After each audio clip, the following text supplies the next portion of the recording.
conhece o conto de fadas da Cinderela? Uma doce menininha que perdeu o pai, foi maltratada pela madrasta, veio a fada madrinha, carruagem de abóbora, príncipe, sapatinho de cristal, casamento... O que na verdade parece ser 100% as mil maravilhas, é na verdade um pouco do contrário, trazendo um ponto significativo da realidade que precisa ser urgentemente abordado e conscientizado: a exploração e o trabalho infantil. Muitas crianças ou menores de idade são vítimas dessa situação e têm sua vida totalmente prejudicada, assim como a nossa doce e inocente princesa. Do universo ficcional para o real, será abordado como funciona todo o esquema de trabalho infantil, o que devemos e como devemos fazer para erradicar tal situação prejudicial à população afetada, que desejam urgentemente que sua fada madrinha apareça para resgatá-los do inferno que vivem.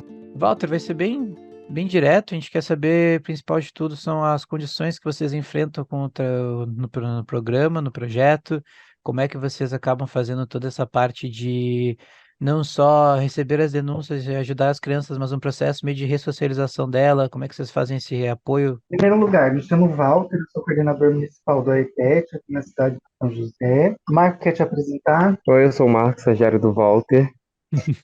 Prazer, Ele gente. é...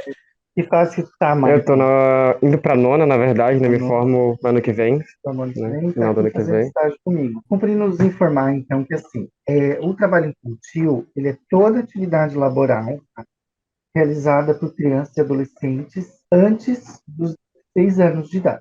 Isso é a regra geral. Tá? A partir dos 14 anos, ela já pode trabalhar na condição de jovem aprendiz, dentro da Lei 10.097 do ano de 2000. Essa lei, ela abarca jovens dos 14 aos 24 anos de idade, né?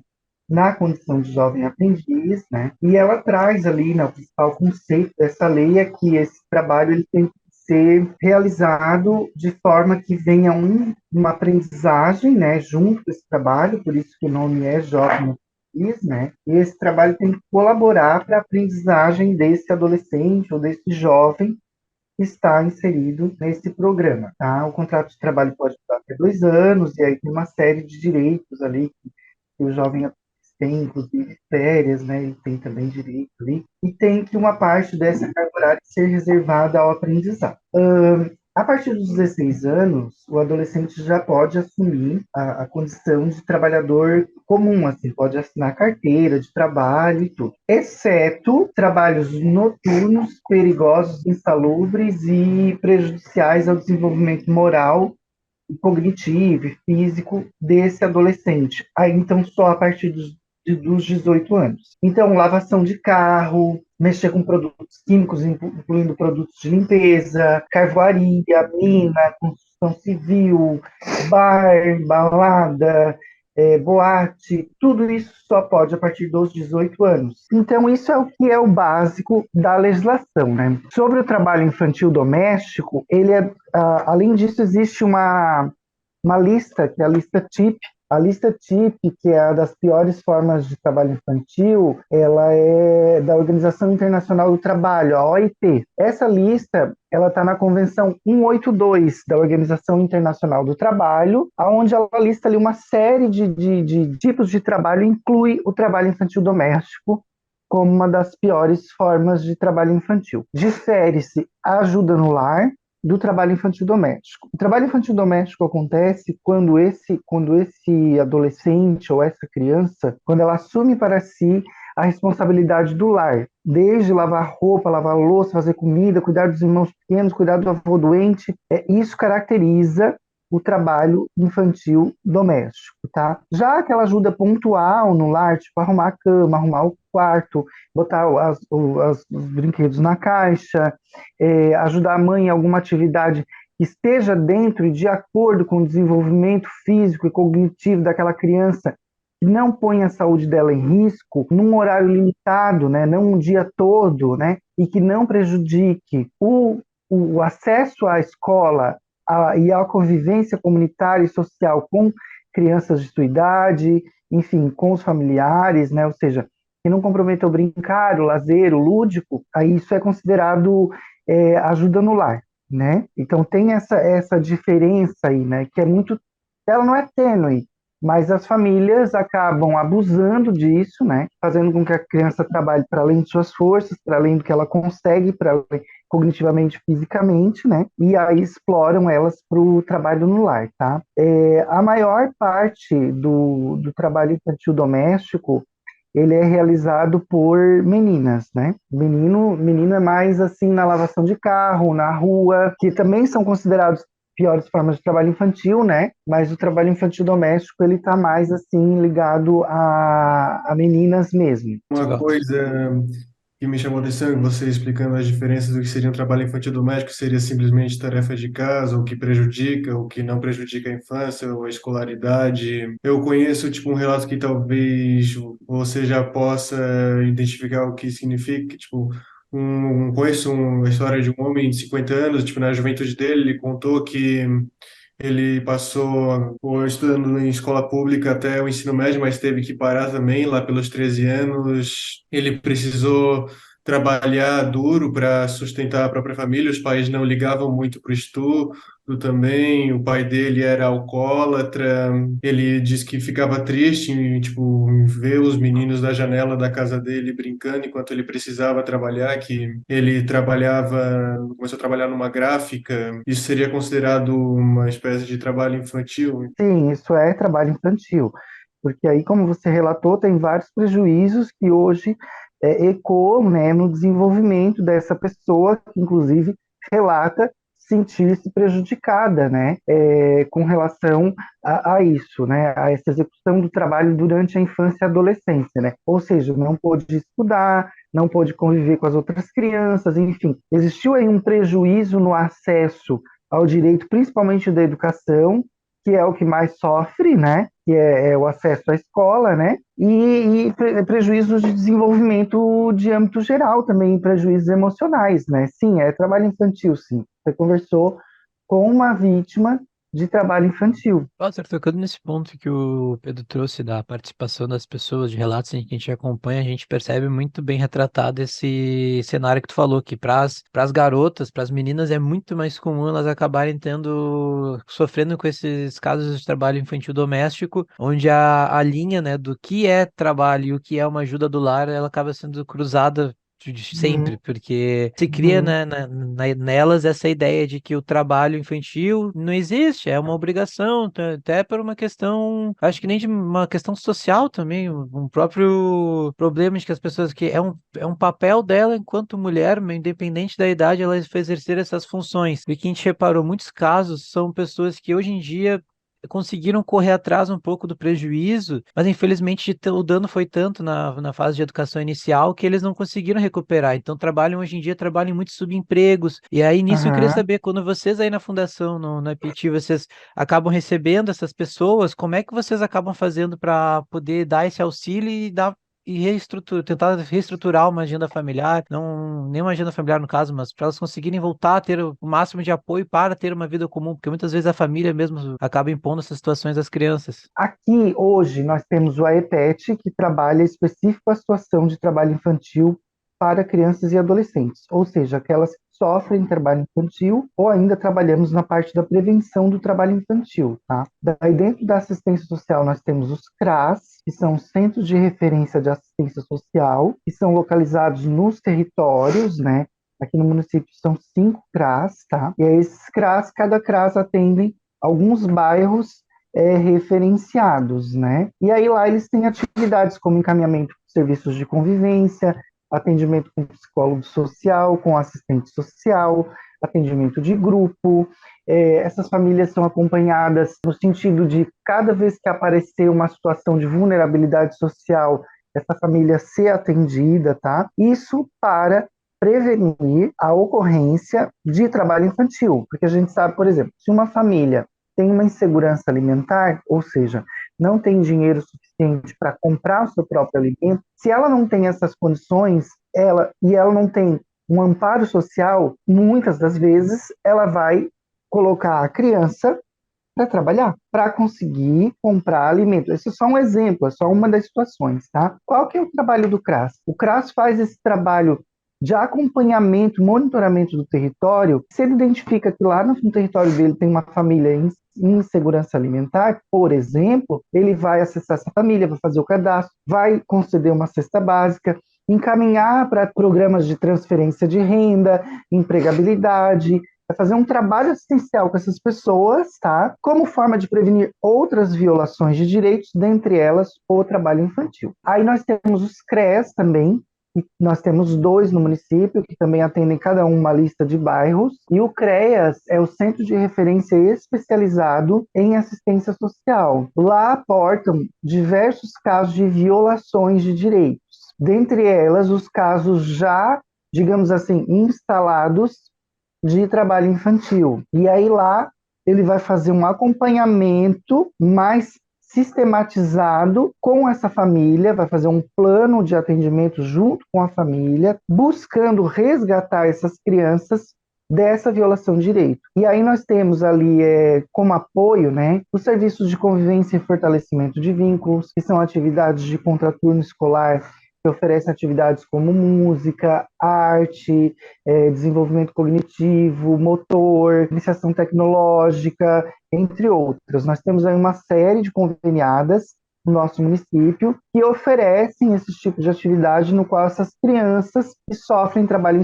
infantil são inseridas. Então, assim, uma das prioridades do serviço de convivência é questões de trabalho infantil. Para denúncias, nós temos o Disque 100, que daí é um canal nacional, né? Mas se qualquer cidadão de qualquer município pode ligar e informar onde está acontecendo o trabalho infantil e vai cair aqui nos nossos serviços. Nós temos os conselhos tutelares, que também registram as denúncias e encaminham para os serviços de competência. E nós temos a abordagem social, e daí é quando o trabalho infantil é realizado na rua, nos semáforos, nas sinaleiras, né? Então existe aí uma rede, né, de atendimento à criança e ao adolescente, visando prevenir e ou resgatar essa criança ou esse adolescente da situação de trabalho infantil. Eu queria saber como é que vocês acabam essas de barreiras que tem por essas situações onde as pessoas, na cabeça delas, acreditam que o trabalho tem aquela situação, o trabalho engrandece o homem, o trabalho glorifica o homem. Mas está na frase, glorifica o homem, não a criança. A criança, ela teria de ter tempo para poder se tornar um homem. A gente vê retratos de pessoas, nem tu falou, não vão conseguir ter um ensino superior, aí vão estar fadados a trabalhar em empregos de renda menor, mantendo essa situação toda, vão continuar tendo esse ciclo que se repete o tempo todo, de você vai trabalhar num trabalho que você não vai receber tanto, vai passar por dificuldades, vamos dizer, por alguma situação da vida, e nisso vai submeter mais uma outra geração da tua família a participar desse processo todo. Queria saber como é que vocês fazem para evitar, para não evitar, né, mas eu sei que as ações estratégicas de vocês acabam trabalhando com isso, mas é para tentar remediar algo que talvez seja inevitável, porque é uma ação muito grande para o mundo todo, essa dificuldade que vocês teriam de trabalhar e agir até ajudar a alterar essa visão do mundo de certas pessoas. Nós temos vários eixos na trabalho, né? São 5 eixos, na verdade, tá? De trabalho. Um deles é a informação e mobilização. E o que acontece? Na informação e mobilização, a gente trabalha com os mitos, né? Do trabalho infantil, tá? Isso que você falou, de que as pessoas acreditam que aquele trabalho vai estar enaltecendo, ou ensinando, ou educando aquela criança, né? De alguma forma, isso é um mito. Ou seja, mitos são ideias distorcidas acerca do trabalho infantil que visam o justificar, né? Uma delas é melhor trabalhar do que estar roubando, né? É um dos mitos, né? Trabalhando pelo menos ela está aprendendo uma profissão, né? É um dos mitos. Então, o trabalho que a gente faz é justamente esse trabalho de estar desmistificando, né? Esses mitos que são gerados pela sociedade e pelo mercado de trabalho também. É um trabalho onde a gente faz palestras, oficinas, com professores da rede municipal, por exemplo, com pais de crianças e adolescentes, né, com toda a comunidade, né, onde a gente aborda o assunto dos mitos, né. O que é o mito? O mito é uma coisa que, na verdade, ele não existe, ele é uma coisa inventada, né, para justificar outra, né. E geralmente a gente justifica a violação de direitos com mitos, né. Então, assim, ela está aprendendo uma profissão. Gente, não está aprendendo uma profissão, ela não vai levar aquilo ali para a vida dela adiante, né? E se levar, ela vai permanecer no subemprego, né? Vai ter ocupar os piores postos de emprego mesmo, né? E os piores salários. Aqui não é comum na nossa região, mas, por exemplo, na indústria da cana-de-açúcar, por exemplo, você vê exploração para o trabalho infantil na medida em que o adulto leva a criança para trabalhar com ele. E aquele adulto que levou aquela criança já foi uma criança explorada para o trabalho infantil naquela plantação de açúcar, e ele permanece ali e leva uma outra criança para trabalhar naquele mesmo lugar, né? Isso foi essa informação e essa elucidação foi trazida pela Marinalva Dantas. Ela trouxe para nós essa questão do trabalho escravo na cana-de-açúcar, né? E também essa questão das crianças junto lá, né? Com esses adultos, assim. E depois essa cana, ela vira álcool para a gente colocar nos carros, ela vira uma série de outros produtos aí que a gente consome no dia a dia e nem se dá conta. Walter, trazendo um pouco também para o conto da Cinderela, tu trouxe uma parte muito legal ali que eu guardei. Porque no conto mesmo, os irmãos Grimm escreveram, se dá a entender que o destino dela era isso, era ser essa criada, ela era sofrer esse destino. E a gente Uhum. fazendo para hoje em dia, é um conto que ele conversa muito bem com os dias de hoje, né? Uhum. Garanto que não pode, talvez não sejam tão específicos como o conto da Cinderela, mas existem vários casos em que há uma separação de uma família, a criança em questão vai ficar com algum dos pais responsáveis, esse pai que assume outra relação, tem não precisa nem ser que nem é o caso, que são duas irmãs que não têm relação de sangue com ela, mas tem uma outra filha, uma outra irmã, e nisso a madrasta ou o padrasto, tanto faz, acaba fazendo abusos com a criança pelo fato dela não ser dela e remeter ao casamento, outra relação do parceiro. Uhum. E a gente vê nesses casos, a gente pesquisa e tem a situação de que a criança acaba sofrendo crimes, entre aspas, né? Em linguagem, mas crimes que ela não cometeu, são situações que ela não tem Uhum. culpa. Ela nasceu nessa família, ela cresceu nessa família. Ela não causou um divórcio, ela não é aquele motivo ali. No conto da Cinderela, a gente tem a parte milagrosa da magia que vem que a fada madrinha dela entra e ela atua. Ela literalmente Uhum. pega a sujeira da vida da Cinderela e ela transforma todos aqueles elementos de sujeira. O vestido rasgado que a madrasta fez de propósito para acabar com qualquer possibilidade dela ir até o baile, tirar esse convívio dela com os outros, essa parte social, ela vai magicamente transforma no vestido assim o mais bonito que teria da festa. Ela pega e ela cria sapatos feitos de cristal. Ela pega uma abóbora do chão e transforma numa carruagem para levar ela. Os ratos viram condutores da carruagem. E aí essa atuação da fada madrinha, claro, da maneira que ela faz, é impossível a gente ver hoje em dia, mas a gente vê todos esses projetos, as associações, o próprio Petit também acaba, querendo ou não, atuando mais ou menos como essa fada madrinha para certas crianças. Eu queria que vocês falassem a importância disso, como vocês veem o trabalho de vocês nesse cenário, que vocês conseguem relacionar com isso, como é que vocês sentem a importância do trabalho de vocês para essas crianças também. Tem algumas histórias de pessoas que talvez que passaram por aí com vocês e vocês tiveram algum contato leve ou significativo, que vocês consigam dizer, olha, nesse caso a gente pode dizer que a gente foi uma fada madrinha para essa pessoa. Olha, assim, ó, aqui próximo teve um caso exatamente assim, né? Com uma madrasta que botava uma criança para trabalhar. E aí a gente interviu, a gente foi lá na casa, a gente conversou com, né? Não, o serviço que vai, né? O serviço especializado, né? Eu coordeno, monitoro e monitoro, vejo se a coisa está acontecendo. Esse é o papel do AEPET. E aí, então eles foram lá, conversaram com a família, fizeram um cadastro. Precisando, a gente judicializa também, se caso não finde a situação, né? Mas, assim, é muito parecido com o conto da Cinderela, porque, na verdade, todos os contos, né, eles falam muito do nosso inconsciente coletivo, que são coisas que aconteceram, que acontecem e continuarão acontecendo. Cada vez que se cria uma história, você coloca muito do inconsciente coletivo da humanidade. Então, esse conto foi escrito lá no século XVII, mas olha como ele é atual, né? Entre os outros contos também, né? As histórias, né, da humanidade, elas conectam à realidade, né? Então, sim, né, o Estado seria considerado hoje a grande fada madrinha, né? Não com essa mesma intensidade, né?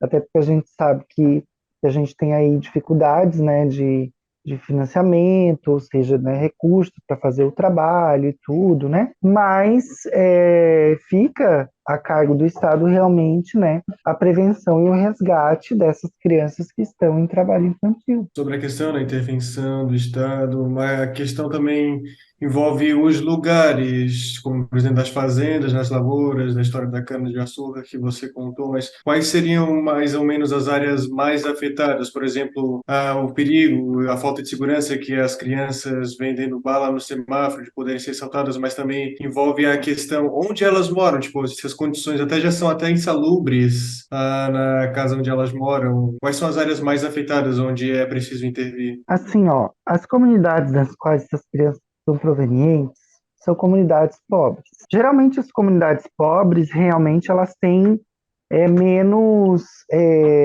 acesso sanitário. Geralmente não passa esgoto lá, a luz elétrica não chega, e aí é óbvio que você vai ter um ambiente mais sujo. Ou a rua não é calçada, e aí chove, fica só lama, aí o caminhão de lixo não passa, e acumula lixo, e rato, aí leptospirose, dengue e outras doenças, né? E a culpa não é dela, né? A culpa é do Estado, né? Do município que não intervém lá nessa comunidade, não oferece, né? Essa questão da estrutura, do saneamento, do transporte, né? Da urbanização adequada àquela região, né? Ainda hoje a prioridade é a urbanização e a modernização e a qualificação dos espaços mais ricos da cidade. E aí sim, aí dentro desse ambiente, desse nicho, além de muitas outras violações de direitos, temos também a questão do trabalho infantil, né? Então a criança ela sai desse território para ir trabalhar no território mais rico, que é onde as pessoas que detêm mais dinheiro vão poder comprar o produto ou o trabalho delas. E aí elas se expõem a risco, como, por exemplo, o tráfico de drogas é considerado uma das piores formas de trabalho infantil, né? Então o menino fica lá na favela, lá na frente da favela, lá com uma arma na mão, e ele tem 13 anos de idade, mas quem vai lá comprar a droga dele não é o pobre, é a classe média. É um ciclo que se reproduz porque aquela criança que trabalha, ela trabalha para quem detém o capital que vai consumir o trabalho dela. Enquanto lá onde ela mora, ela sofre de falta de saneamento, às vezes não tem acesso à escola, não tem acesso a uma saúde pública adequada, que são os direitos fundamentais aos quais ela deveria ter acesso. Então você pega a casca, né? Ela está lá trabalhando, a casca eu digo a superfície, né? Ai, que bonitinha a criança vendendo ali. Mas aquela criança ela só tem um pote de bala para vender, ela não tem acesso a mais nada. E aí você espera que ela vá superar aquela situação, que ela vá sair daquele lugar pobre, sujo, insalubre, que ela vá sair daquela situação por meio do trabalho dela. E aí você renega toda uma responsabilidade que é do Estado e coloca nas costas dela. Eu queria só não sei se vocês já comentaram, mas um reforço sobre a parte da dificuldade de vocês, sem só contar a dificuldade, por exemplo, de convencer o público da situação, mas Você quer também dizer da dificuldade com vocês relação às políticas, né? as políticas que vocês Olha, assim, enfrentam, ó, as questões até de verba, sim, orçamento, o governo não dá e não dá tanto incentivo, essas partes. eu vou te dizer uma coisa, não se faz nada sem dinheiro, tudo envolve dinheiro. Dinheiro é a nossa moeda de troca hoje, né? Inclusive do poder público, tá? Aí o que que acontece? A gente teve aí, né, um congelamento dos recursos destinados para o trabalho infantil durante 4 anos, tá? E dos recursos da assistência social e das políticas públicas de saúde como um todo. Então, se tornou muito difícil a gente contratar profissionais para trabalhar, né? Ter um número suficiente de profissionais para dar conta dessa demanda, né? Estruturar uma abordagem social mais robusta para poder dar conta dessa demanda, né? Tudo por conta de um orçamento restrito. Então, agora a gente tem perspectivas de receber novamente verba do governo federal para o combate ao trabalho infantil, porque lá para 2017, 2018, essa verba ela parou de vir. Então, houve um cenário aí no Brasil, né, que foi o detrimento mesmo do investimento nas políticas sociais. Então, a partir de agora, a gente tem aí uma das prioridades, né, do governo federal é retomar o financiamento das ações de combate ao trabalho infantil. E aí sim, a gente vai poder contratar mais profissionais, a gente vai poder implementar a nossa abordagem social, né, para conseguir